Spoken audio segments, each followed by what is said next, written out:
Welcome back to CasualBiasRugby. Rassie Erasmus has announced his team to take on the All Blacks this coming weekend at Ellis Park. I'm pretty sure it's at Ellis Park. I just know it's not in Cape Town, but I'm pretty sure it's at Ellis Park. Anyway, that doesn't really matter. Obviously, a couple of surprises, seeing that we have a lot of injuries, especially in the lock department. But it doesn't take away from the excitement that I have for this game. It's the biggest rivalry in the sport. It's one of the biggest rivalries in sport altogether. So I'm really, really excited for it. We're just going to run quickly through the team. Obviously, I've taken a little week off just to kind of regain some energy for this filming thing and stuff, seeing that the Rugby Championship took a little break. But I am back now. We're covering videos literally every single day. So please do remember to like and subscribe to the channel. I do appreciate each and every one of you guys. Anyway, without any further ado, let's get into the lineup. In that 1-2-3, we've got Ox the Steamroller and Che, who's probably the best prop on form at the moment. He's just an absolute beast at the moment. Like, I remember the hype that he got during the World Cup, and it was valid, but he's just taking his game to another level. He's just so good at the moment, Ox. Next up, you have Bongyo Manambi and then Frans Malherbe. No issues there. I mean, can you think of many better front rows that there's ever been in World Rugby? I thought Rassie might switch it up a little bit. We spoke about it on Safas Unscripted. That maybe we'll see Gerard Steenekamp with Malcolm Marx and then Frans Malherbe to start the game. Just so Rassie can give the All Blacks something else to think about, because you probably expected Ox and Bongi to be there, but not to be. And I don't have any debates with it. These guys are absolutely brilliant. Whoever starts or comes from the bench, they know their role. They know the impact that they bring for this team. Moving into the lock department, obviously we have 6 injuries in the lock department. I mean, it's John Klein, it's Lore Jager, it's Franco Mostert, it's Salman Murat, it's RG Snyman, and am I missing someone? I can't even remember. For some reason, I can't remember. But anyway, there's 6 lock injuries. So, I mean, having 6 lock injuries and still your lock department as Pieter-Steph du Toit and Ruan Orkia, that's some proper depth. And I've said it before, and I'll say it again, like I said it while we were playing Ireland. When you have injuries in your team, you can't blame a loss on the injuries. I know there's 6 lock injuries, but you have to think about it like your depth as a country surely has to be there where you can replace 1 or 2 guys in the system. Like, this team is still strong enough to do the job. The expectation for me from the start has been to win the Rugby Championship. I am not writing off the All Blacks whatsoever, but I just think the current trend that we're on and the current form that we have and the way that we play rugby, we should get the upper hand. We're also playing both games in South Africa, so I will not use having 6 injuries in the lock department as an excuse. I think Pieter-Steph to tackle, brilliant Lucy, but also a very, very capable lock. He's on scintillating form, probably the best player in the world currently. And then Ruan Orkia, who had an absolutely brilliant game against the Wallabies, albeit just the Wallabies. He had a very good game, and he knows he'll have his work cut out for him. Obviously, we heard Ivan Etzebeth was the other one that is injured, obviously. But we heard Hendrik Cronje coming out on Twitter or X. Shout out to him. Go follow him if you do have that app.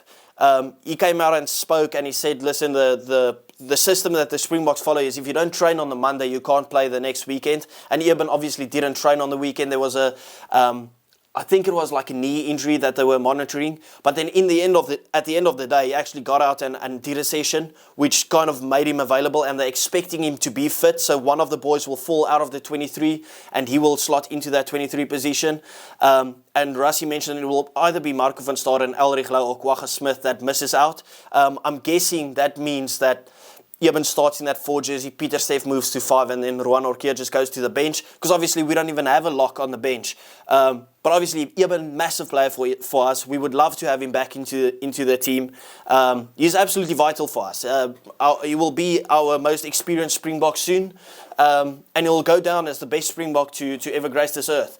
But even if Eben is not there, I think Pieter-Steph du Toit and Ruan Orkia, both of them are capable to do an outstanding job still for us. Moving into the Lucies, Captain Rugby, Captain South Africa, Captain Siya Kolisi in that 6 jersey. Ben Jason Dixon, who's literally the second coming of Pieter-Steph du Toit, goes into that 7 jersey. Really happy to see him. I think he's got a proper long future for us in the Springbok jersey. Literally just plays the same game as Pieter-Steph du Toit, and imagine you have two of those guys on the field. I mean, what a problem to have. I know it is a problem, but like a great problem to have. It's kind of the same as the All Blacks have with their wingers. I mean, wingers and fullback. Who do you want to play fullback? Will Jordan, Bowden Barrett, or even Stephen Perofeta? Who do you want to play on the wing?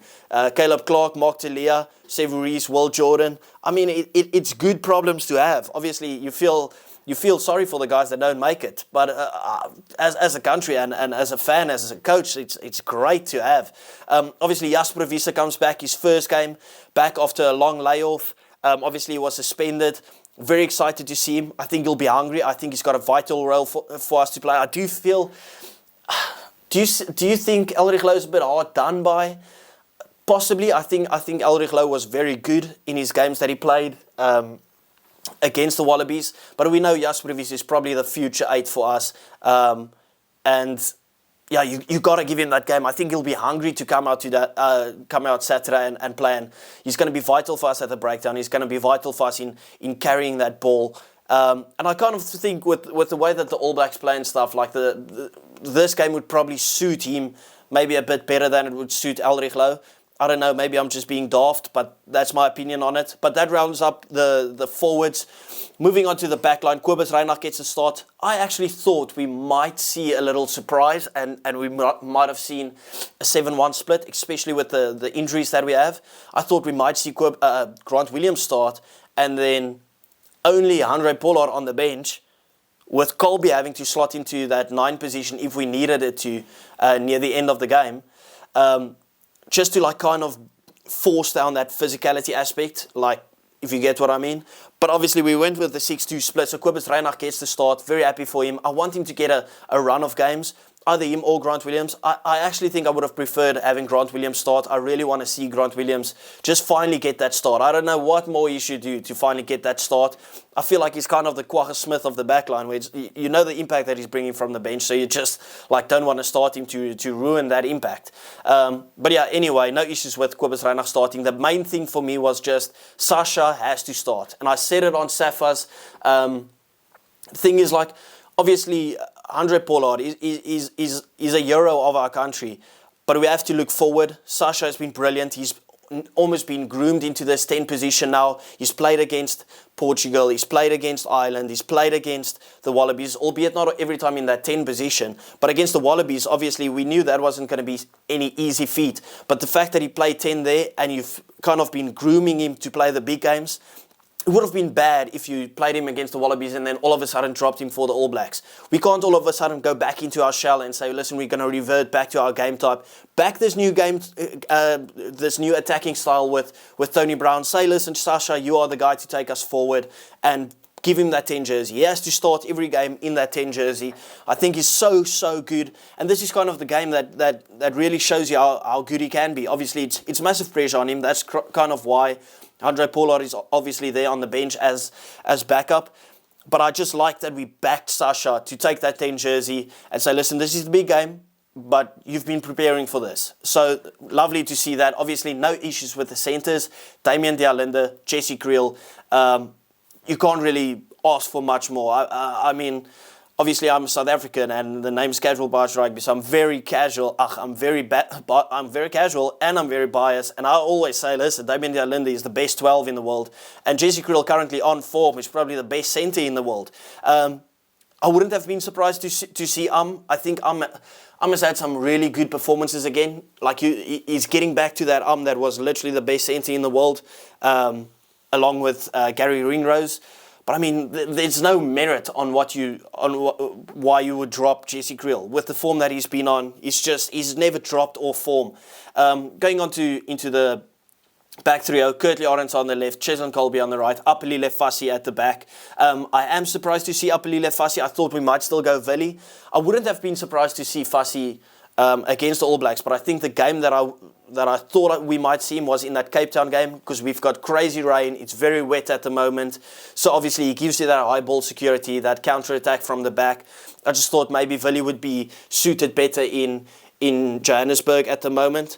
But obviously, I don't have an issue with Fassi. I wasn't always the biggest fan of Fassi. I can't say that I am the biggest fan of him currently, but he's certainly grown on me with the fact that he's put up good performances every time that he's put on the jersey in this last time that he's got that opportunity. Obviously came off a great season with the Sharks as well. So I'm not going to sit here and slate Apelile Fassi. He does deserve another game in that 15 jersey. He was one of the standout players against the Wallabies in that second test match. So yeah, well done to Fassi for getting that 15 jersey. I don't really have too much issues with it. And to be fair, I love Willie. I don't think Willie should start for us above Damian Willems. So obviously Willems is injured, but the fact that Fassi gets over Willie and I don't have an issue with it just tells you how much this guy's actually grown on me, to be fair. Moving on to the replacements, Malcolm Marx, Gerard Steenekamp and Vincent Koch. No surprises there. Those guys, bomb squad, you know what they have to do when they get onto the field. Marco van Staden, Elrich Louw, Kwagga Smith. I mean, that is damage. That is damage coming off the bench. Obviously, one of them could be replaced with Eben starting and then Ruan Orkia coming off the bench. Hopefully, the thing is, Marco van Staden has been so underrated, kind of. I feel like no one's talking about him, but every time he comes onto the field, he does do a good job replacing Siya Kolisi. I get a feeling they might drop Elrich Louw, and I think that would be very harsh, but I think also to drop the other two, you never dropping Kwagga Smith off the bench. Never. That would be one of the most dumb things that I've ever seen in my life if you drop Kwagga Smith off the bench. So it'll most likely either be Marco van Staden or Elrich Louw drops off. I don't think they'll drop Marco van Staden, so it'll probably be Elrich Louw, which is a bit tough, to be fair, but it is what it is. I mean, it is a ruthless game. Business is business, and you do what's best for the team. And to be fair, if I had to make a choice, it'll probably also be Elrich Louw that you have to drop. Because, to be fair, if you look at this, there's no real lock replacements. Like would Elrich Louw come on for Ruan Orkia with Ben Jason Dixon moving into the locks if Eben wasn't fit? How would we approach it? Would our locks that are on the field just play 80 minutes? We know Peter Steff usually plays 80 minutes, so that's not the biggest issue. But yeah, interesting talking points. Anyway, Grant Williams on the bench, and then Andre Pollard as the experienced campaigner coming off the bench as well. Obviously, he'll probably take the kicking duties. I would have loved to have seen Mani there. I know people hate it when I say it. But I just think Mani just fits this Tony Brown system so brilliantly. Like, if you want to play Mani, just make sure you have Fassi somewhere on, not Fassi, Sasha somewhere on the field to continue giving him the kicking duties. Just my opinion. But I wonder where Andre would come on. Would it be a straight replacement? Sasha going off for Andre? Would Andre go onto the inside centre with Sasha still at 10? Will we see Sasha going to 15 and maybe Andre going to 10? Very interesting. Anyway, thank you for watching. Please do remember to like and subscribe. I do appreciate each and every one of you guys. And we will see you either tomorrow or the day after. Thank you.